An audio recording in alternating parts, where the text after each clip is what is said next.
کہ پاکستان، انڈیا اور دنیا کے بہت سارے ممالک میں بہت سارے ایسے سکالرز، غیر مسیحی سکالرز کی بات کر رہا ہوں، بہت سارے ایسے غیر مسیحی سکالرز ہیں جو بڑے بڑے مناظرے کرتے ہیں، بڑی بڑی ڈبیٹس کرتے ہیں، اور وہ اپنے مناظروں سے، اپنی ڈبیٹ سے ثابت یہ کرنا چاہتے ہیں کہ بائبل جھوٹی ہے، وہ ثابت یہ کرنا چاہتے ہیں کہ خدا کا کلام جھوٹا ہے، وہ ثابت یہ کرنا چاہتے ہیں کہ خدا کے کلام میں سچائی نہیں ہے، وہ مجھ سے اور آپ سے زیادہ کلام جانتے ہیں، انہوں نے کلام کو زبانی حفظ کیا ہوتا ہے، وہ پیدائش سے مکاشفہ تک ایک ایک آیت کو پڑھتے، سنتے اور اس کو یاد رکھتے ہیں، کیونکہ وہ جانتے ہیں کہ انہوں نے جب کسی سے ڈبیٹ کرنی ہے تو ان کو زبانی کلام آنا چاہیے۔ پر کیا، میرا سوال یہ ہے کہ یہ کلام ان کو نجات دے رہا ہے؟ کیا وہ نجات یافتہ ہیں؟ وہ تو کلام کو جانتے ہیں، کلام سے بھرے ہوئے ہیں، کیوں وہ نجات یافتہ نہیں؟ کیوں وہ یسوع مسیح کو نہیں پہچانتے، جانتے، اس پہ ایمان رکھتے؟ کیوں وہ خدا باپ کا انکار کرتے ہیں؟ کیوں وہ روح القدس کا انکار کرتے ہیں؟ کیوں وہ یسوع مسیح کو خدا کا بیٹا نہیں مانتے؟ کیوں وہ یسوع مسیح کی مصلوبیت کو نہیں مانتے جبکہ وہ کلام سے بھرے ہوئے ہیں، کلام کو جانتے ہیں؟ ایک ایک صحیفہ ان کو آتا ہے، ایک ایک حوالہ ان کو آتا ہے، ایک ایک آیت ان کو آتی ہے، وہ آپ سے پہلے آپ کے منہ کی بات چھین کے آپ کو بتاتے ہیں کہ آپ کون سی آیت بولنے والے ہیں، لیکن وہ کیوں نجات یافتہ نہیں؟ کیونکہ ان کے پاس ایمان کی سپر نہیں، وہ ایمان سے خالی ہیں، وہ ایمان سے غافل ہیں، وہ ایمان نہیں رکھتے کہ یسوع مسیح خدا کا بیٹا ہے، وہ ایمان نہیں رکھتے کہ خدا باپ نے اپنے اکلوتے بیٹے کو اس دنیا کے اندر بھیجا تاکہ وہ نسل انسانی کا کفارہ دے سکے، وہ اس بات پہ ایمان نہیں رکھتے کہ روح القدس آج کی تاریخ کے اندر دنیا میں ایمانداروں کے لیے موجود ہے، وہ ایمان سے خالی ہیں۔ بے شک ان کو جتنا مرضی کلام آتا ہے، یہ کلام ان کو نہیں بچا سکتا جب تک ان کی زندگی کے اندر ایمان نہیں ہے۔ مرد خدا حبقوق خدا سے گلہ کرتا اور شکایت کرتا ہے کہ جب ابلیس ایمانداروں کو نگل لیتا ہے تو بر وقت جواب کیوں نہیں دیتا؟ تو کیوں ایمانداروں کی مدد نہیں کرتا؟ تو جانتے ہیں کہ خدا اسے کیا جواب دیتا ہے حبقوق کو؟ خدا کہتا ہے، دیکھ، متکبر آدمی کا دل راست نہیں ہے، لیکن صادق اپنے ایمان سے زندہ رہے گا۔ یعنی ایماندار شخص، راست باز شخص اگر زندہ رہنا چاہتا ہے تو اس کو ایمان لانا ضروری ہے۔ اگر آپ کی زندگی میں ایمان نہیں ہے، اگر آپ ایمان سے خالی ہیں، تو یاد رکھیں کہ آپ کبھی یسوع مسیح کو نہیں جان سکتے، آپ کبھی خدا کی بادشاہت میں داخل نہیں ہو سکتے۔ ایمان ہمیں بچاتا ہے، ایمان ہی ہمیں چھڑاتا ہے، ایمان ہی ہمیں سنبھالتا ہے، اٹھاتا ہے، کھڑا کرتا ہے، قائم کرتا ہے، خدا کے پاس لے جاتا ہے، خدا کی بادشاہت میں داخل کرتا ہے، ابدی زندگی دلاتا ہے، اور سب سے بڑھ کر ایمان ہمیں راست باز ٹھہراتا ہے۔ یعنی اس ہتھیار کے بغیر آپ راست باز نہیں ٹھہر سکتے۔ کیا لکھا ہے کہ ابراہیم خدا پر ایمان لے کے آیا اور یہ اس کے حق میں، اس کے اکاؤنٹ میں، اس کے کھاتے میں راست بازی گنا گیا۔ یعنی اگر ابراہیم ایمان نہ لے کر آتا تو وہ کبھی بھی راست باز نہ گنا جاتا، وہ کبھی بھی ایمانداروں کا باپ نہ کہلاتا، وہ کبھی بھی خدا کی بادشاہت کا حصہ نہ بنتا۔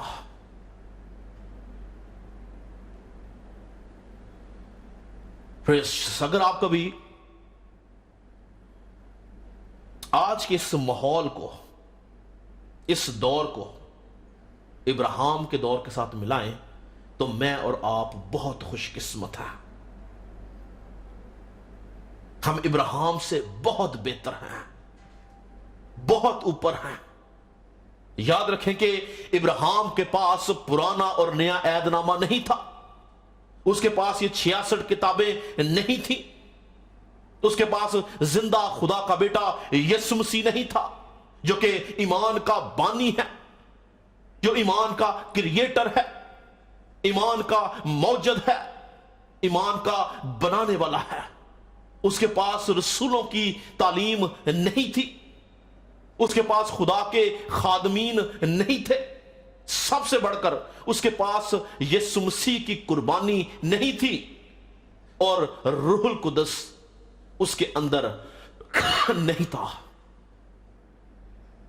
جس طرح آج ایماندار کے لیے 24/7 روح القدس زمین پر ہے, اس وقت روح القدس 24/7 زمین پر نہیں تھا.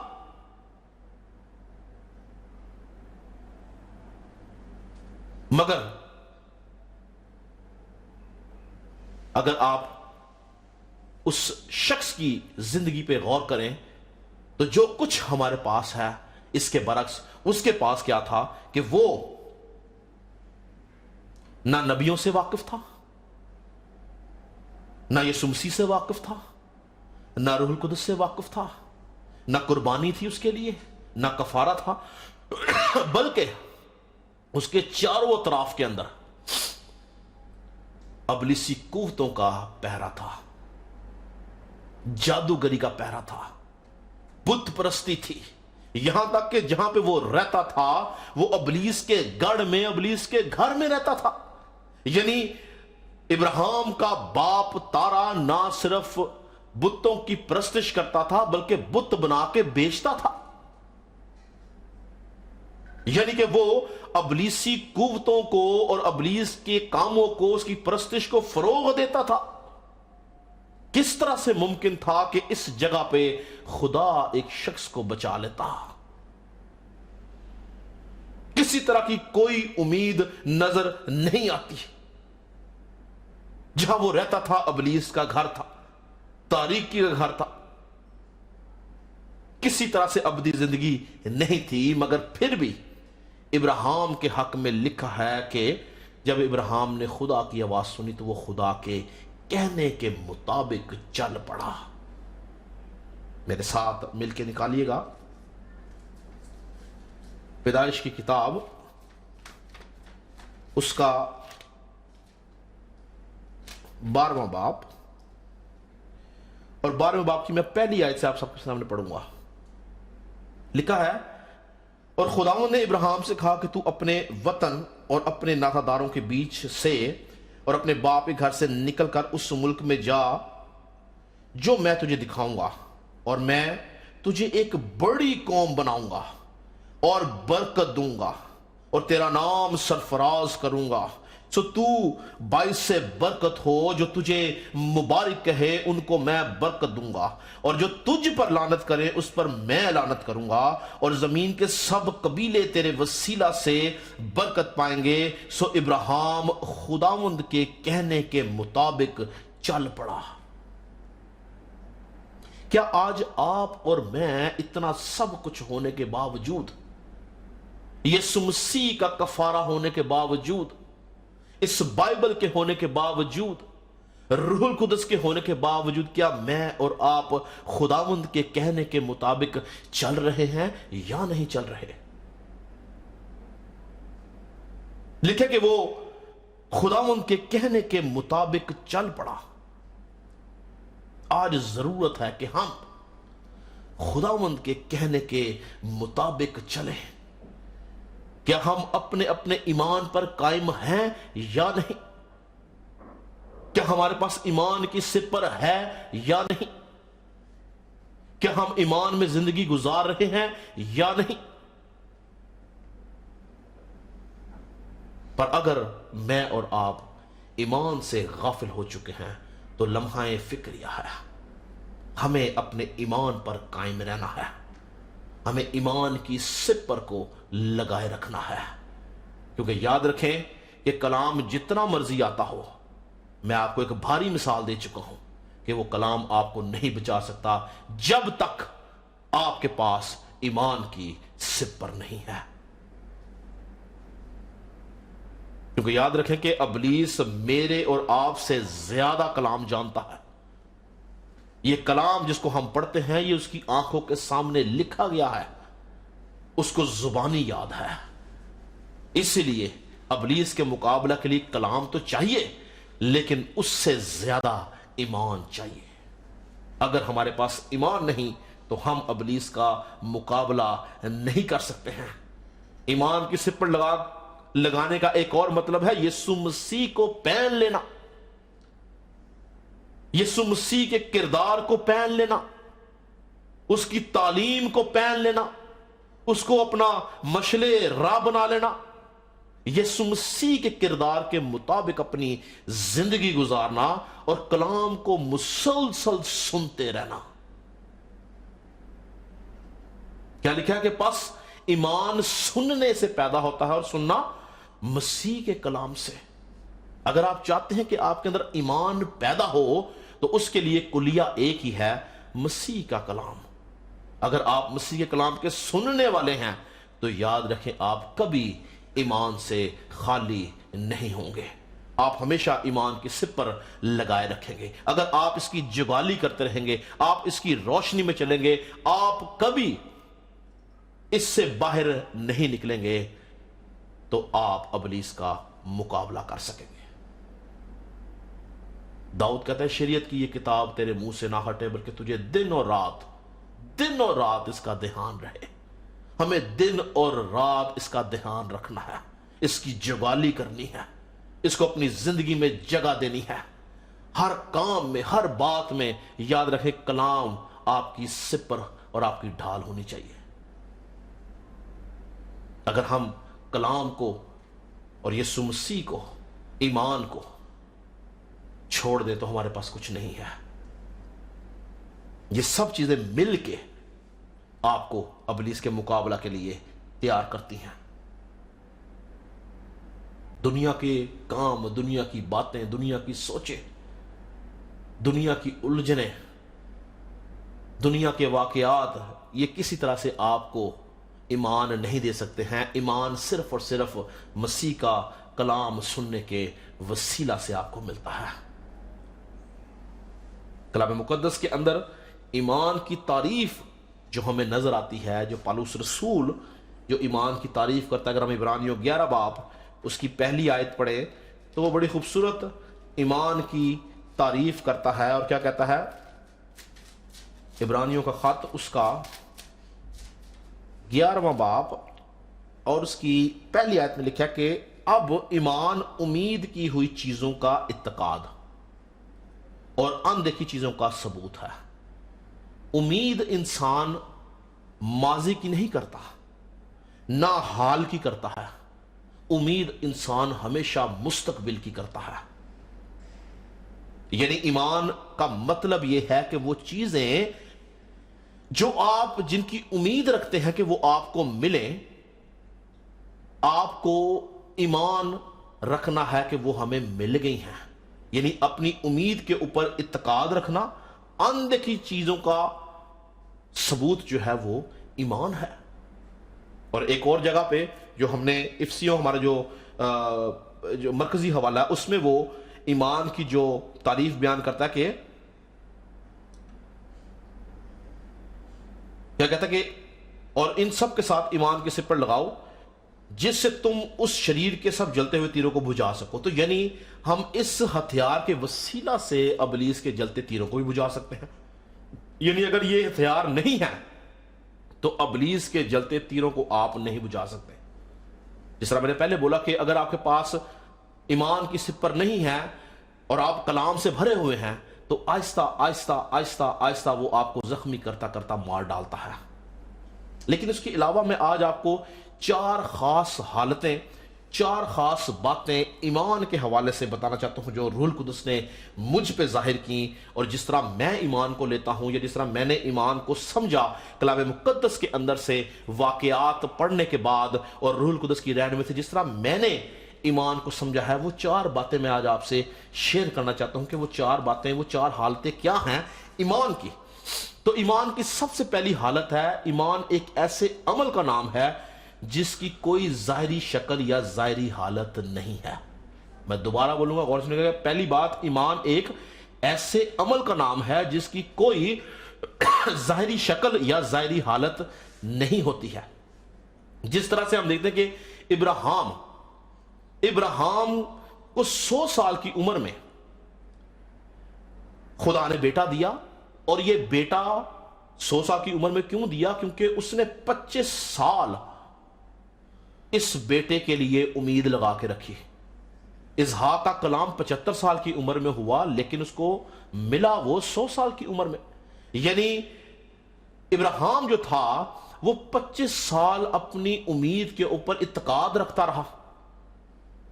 جس طرح ہم نے یہاں پہ کیا پڑھا کہ پس ایمان امید کی ہوئی چیز کا اعتقاد ہے، یعنی 25 سال اس نے اس امید کے اوپر اعتقاد کیا کہ اگر خدا نے مجھ سے وعدہ کیا ہے کہ وہ مجھے بیٹا دے گا تو وہ مجھے دے گا۔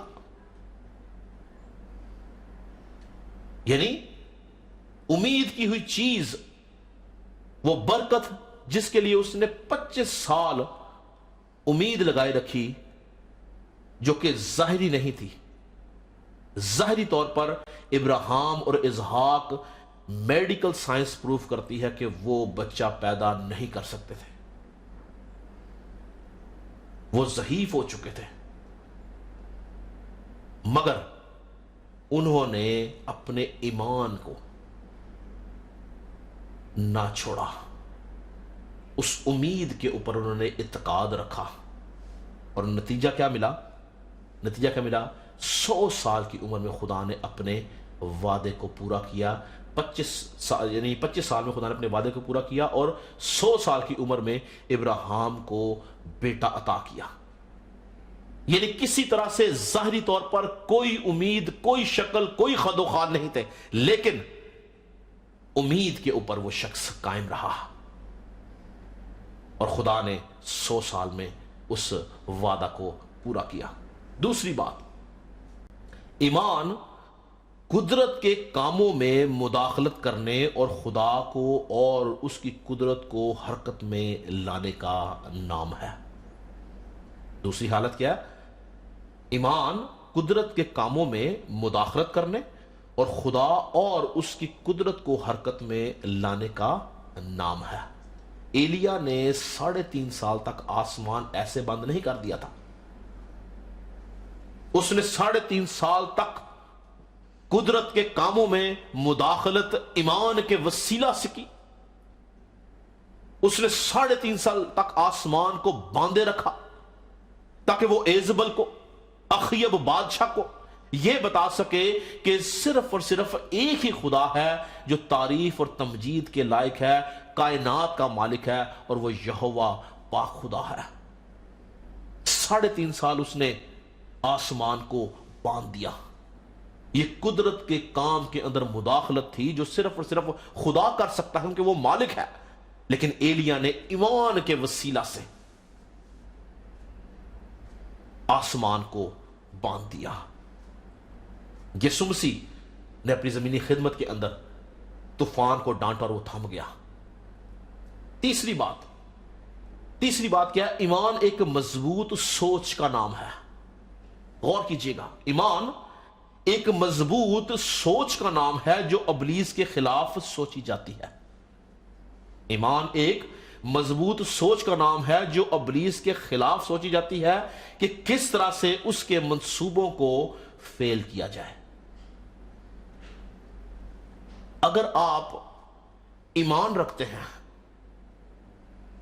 کہ آپ نے ابلیس کا مقابلہ کرنا ہے، آپ نے گناہ نہیں کرنا ہے، آپ نے بدی نہیں کرنی ہے، آپ نے ابلیس کے منصوبوں کو فیل کرنا ہے، تو یہ آپ کی سوچ ہے جو ابلیس کے خلاف ہے۔ اس عمل کو ایمان بولا جاتا ہے۔ یاد رکھیں کہ داؤد اس سے پہلے کہ جاتی جولیت کا مقابلہ کرتا، اس نے اپنے دل کے اندر، اپنی سوچ کے اندر ارادہ کر لیا تھا کہ وہ اس شخص کو مار ڈالے گا، بلکہ وہ اپنی سوچ کے اندر جاتی جیلیت کو مار چکا تھا. اس نے اپنے ارادہ کے اندر اس کو مار دیا تھا. وہ ایمان کی نظر سے جاتی جولیت کو مردہ دیکھ رہا تھا. اس نے سوچ لیا تھا کہ یہ مر گیا ہے. یہی وجہ تھی. میں چاہتا ہوں کہ یہ میں آپ کے سامنے پڑھوں، میرے ساتھ نکالیں پہلا سیموئل اس کا 17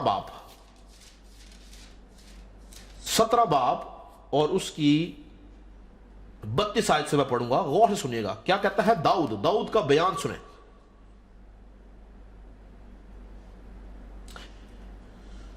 داؤد اس سے پہلے کہ جاتی جولیت کے پاس جائے، اس کو ساؤل کے پاس پیش کیا گیا، اور ساؤل بادشاہ اس کو دیکھے کہتا کہ تیرے لیے یہ کام ممکن نہیں ہے. وہ شخص جنگجو ہے، وہ جنگ کے سارے ہتھیاروں کو جانتا ہے، وہ جنگ کرنا جانتا ہے، وہ ایک ماہر فوجی ہے. تیرے لیے یہ ناممکن ہے کہ تو اس کے ساتھ مقابلہ کرے. داؤد کہتا ہے، سنیں غور سے، 32 آیت میں لکھا ہے، اور داؤد نے ساؤل سے کہا کہ اس شخص کے سبب سے کسی کا دل نہ گھبرائے، تیرا خادم جا کر اس فلسطی سے لڑے گا.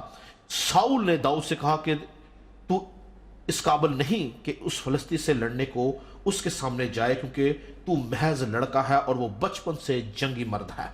تب داؤد نے ساؤل کو جواب دیا کہ تیرا خادم اپنے باپ کی بھیڑ بکریاں چراتا تھا، اور جب کبھی کوئی شیر یا ریچھ آ کر جھنڈ میں سے کوئی برا اٹھا لے جاتا تو میں اس کے پیچھے پیچھے جا کر اسے مارتا اور اسے اس کے منہ سے چھڑا لاتا تھا، اور جب وہ مجھ پر جھپٹتا تو میں اس کی داڑھی پکڑ کر اسے مارتا اور ہلاک کر دیتا تھا. تیرے خادم نے شیر اور ریچھ دونوں کو جان سے مارا ہے. سو یہ نامختون فلسطی ان میں سے ایک کی مانند ہوگا، اس لیے کہ اس نے زندہ خدا کی فوجوں کی فضیلت کی ہے. تو یہاں پر ابھی جنگ کا آغاز نہیں ہوا. داؤد میدان جنگ میں نہیں ہے، لیکن اس کی سوچ، اس کا ارادہ کیا ہے کہ یہ نامختون فلسطی ان میں سے ایک کی مانند ہوگا. اور پھر اگر آپ اس کو آپ پڑھ لیں، اسی باب کو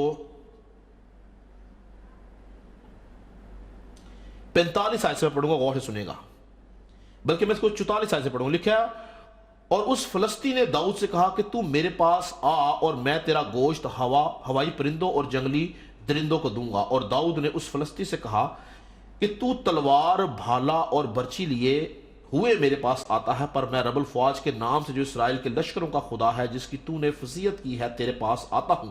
اور آج ہی کے دن خداوند تجھ کو میرے ہاتھ میں کر دے گا، اور میں تجھ کو مار کر تیرا سر تجھ پر سے اتار لوں گا. اور میں آج کے دن فلسطینیوں کے لشکر کی لاشیں ہوائی پرندوں اور زمین کے جنگلی جانوروں کو دوں گا، تاکہ دنیا جان لے کہ اسرائیل میں ایک ہی خدا ہے. یہ ابھی جنگ شروع نہیں ہوئی، اس نے اس کا مقابلہ کرنا شروع نہیں کیا، یہ اس سے پہلے مکالمے ہو رہے ہیں. اور وہ ایمان کی آنکھوں سے، اس کی سوچ کیا ہے کہ میں اس کو ماروں گا، میں نے اس کو مار دیا ہے.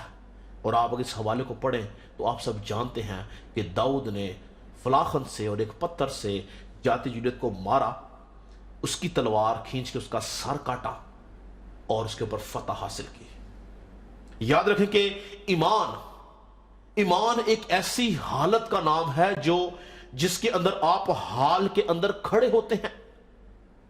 آپ اپنے ماضی کو یاد کرتے ہیں، خدا کی رحمتوں کو، اس کی وفاداریوں کو، اس کی برکتوں کو آپ یاد کرتے ہیں، اور آپ اپنے مستقبل کو کلیم کرتے ہیں. اس حالت کا نام ہے ایمان. داؤد حال میں کھڑا ہوا تھا اور اس نے ساؤل کو بولا کہ میں نے 12 دفعہ شیر اور ریچھ کو چیر پھاڑ ڈالا ہے. یہ وہ اپنے ماضی کو یاد کر رہا تھا اور کلیم کیا کرتا ہے کہ یہ نامختون بھی ان میں سے ایک کی مانند ہوگا. یہ ہے ایمان کی حالت. آپ آج جس بھی حالت میں ہیں، آپ کے جو بھی حالات ہیں، آپ جس بھی پریشانی کا شکار ہیں، آپ کی زندگی میں کیا دکھ ہے، آپ کسی بھی طرح کی مشکل میں سے گزر رہے ہیں، خداوند کی رحمتوں کو یاد کریں جو وہ آپ کے ساتھ کر چکا ہے، اور اپنے لیے فتح کو کلیم کریں. کہ خداوند سب کچھ کرنے کی قدرت رکھتا ہے. وہ داؤد کی طرح آپ کے ساتھ بھی ہے. وہ داؤد کی طرح آپ کو بھی فتح مند کرے گا. وہ داؤد کی طرح آپ کو بھی ابلیس پر، جاتی جولیت پر، آپ کی زندگی کے پہاڑوں پر فتح یابی دے گا. لیکن ہم نے کرنا کیا ہے؟ میں نے آپ کو کیا بتایا؟ تیسری بات، ایمان ایک مضبوط سوچ کا نام ہے جو ابلیس کے خلاف سوچی جاتی ہے. آپ ابلیس کے خلاف سوچنا شروع کریں، اس کی تباہی کے خلاف سوچنا شروع کریں، اس کی بادشاہت کو ختم کرنے کے بارے میں سوچنا شروع کریں، اس کے منصوبوں کو فیل کرنے کے بارے میں سوچنا شروع کریں، خدا کی بادشاہت کی وسعت کے بارے میں سوچنا شروع کریں. جب آپ ابلیس کے خلاف سوچنا شروع کریں گے، آپ کی زندگی کے اندر ایمان بڑھتا چلا جائے گا، اور خدا آپ کے بارے میں بھی کہے گا کہ مجھے میرے دل کے موافق ایک شخص مل گیا، کیونکہ آپ کی سوچ ابلیس کے خلاف ہے. چوتھی اور آخری بات یاد رکھیں کہ ایمان خدا کو کسی بات کے لیے یا کسی کام کے لیے مجبور کر کے معجزہ حاصل کرنے کا نام ہے. دوبارہ بولوں گا، سنیے کہ چوتھی بات کیا ہے؟ ایمان خدا کو کسی بات کے لیے، کسی کام کے لیے مجبور کر کے اس سے معجزہ حاصل کرنے کا نام ہے. جب ہم اپنے ایمان پر قائم رہتے ہیں، ہم اپنے ایمان میں کمزور نہیں ہوتے، ہم مسلسل جدوجہد کرتے رہتے ہیں، ہم مسلسل ابلیس سے لڑتے رہتے ہیں، ہم مسلسل ابلیس کا مقابلہ کرتے رہتے ہیں، چاہے وہ بیماری کی شکل میں آپ کر رہے ہوں، چاہے فائنانسز کی شکل میں آپ کر رہے ہوں، چاہے ازدواجی زندگی میں آپ کر رہے ہوں، چاہے خاندان کے حالات میں کر رہے ہوں، چاہے مالی حالات میں آپ کر رہے ہوں، چاہے اپنے آفس میں آپ سٹرگل کر رہے ہیں. اگر آپ مسلسل سٹرگل کرتے رہتے ہیں تو ایک دن خدا مجبور ہوتا ہے کہ وہ آپ کے لیے ایک ایسا معجزہ کرے جو آپ ایکسپیکٹ کر رہے ہیں. خوبصورت اکاؤنٹ ہمیں اناجیل کے اندر ملتا ہے کنانی عورت کا، جو سور اور سجدہ سے نکل کے یسوع مسیح کے پیچھے چلتی جا رہی ہے اور اس کو کہتی ہے کہ آئے ابن داؤد مجھ پر رحم کر، میری بیٹی کو بچا لے. اور یسوع مسیح اس کو بہت برا جواب دیتے ہیں. خدا یسوع مسیح نے اس سے سخت کبھی کسی کو جواب نہیں دیا. فقی فریسیوں کے بعد اگر آپ اس عورت کے ساتھ یسوع مسیح کی گفتگو دیکھیں تو یسوع مسیح نے اس کو بڑا سخت جواب دیا. میرے ساتھ اگر آپ نکالیں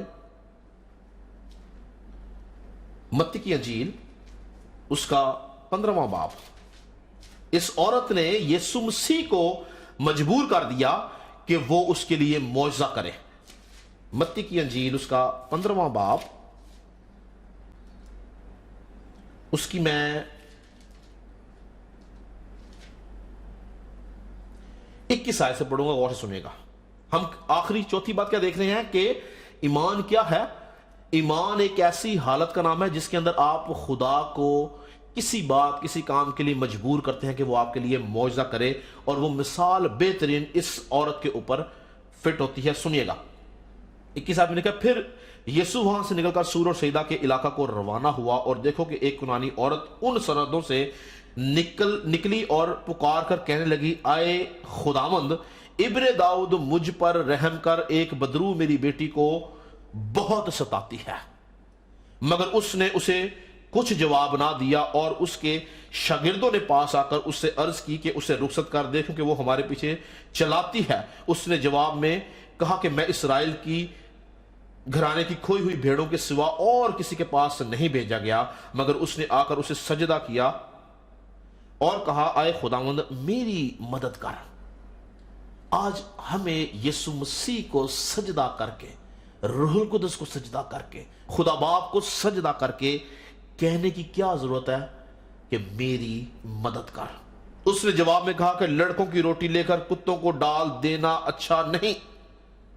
اس نے اسے کہا، ہاں خداوند، کیونکہ کتے بھی ان ٹکڑوں میں سے کھاتے ہیں جو ان کے مالکوں کے